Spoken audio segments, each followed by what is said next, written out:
एक. पुस्तकाची निर्मिती सर्वात अगोदर कोणत्या देशात झाली? एक. रूस. 2. चीन. 3. कांगो. 4. जपान. याचं योग्य उत्तर आहे चीन. चीनमध्ये पुस्तकाची निर्मिती सर्वात अगोदर झाली. प्रश्न क्रमांक 2. आधार कार्डची योजना कोणत्या वर्षात सुरू झाली? 1.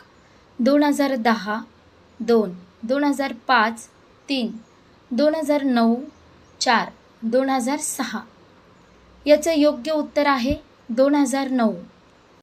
2009मध्ये आधार कार्डची योजना सुरू झाली.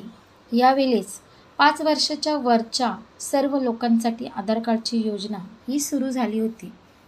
प्रश्न क्रमांक 3. कोणत्या देशातील लोक कुत्र्याचे दूध पितात? 1. रूस. 2. चीन. 3. मोनो. 4. कांगो. याचं योग्य उत्तर आहे 3. मोनो. या देशामध्ये कुत्र्याचे दूध पितात. असेच नवनवीन जनरल नॉलेज प्रश्न पाहायचे असेल तर आपल्या चॅनलला सबस्क्राईब करा आणि व्हिडिओला लाईक शेअर नक्की करा. थँक्यू.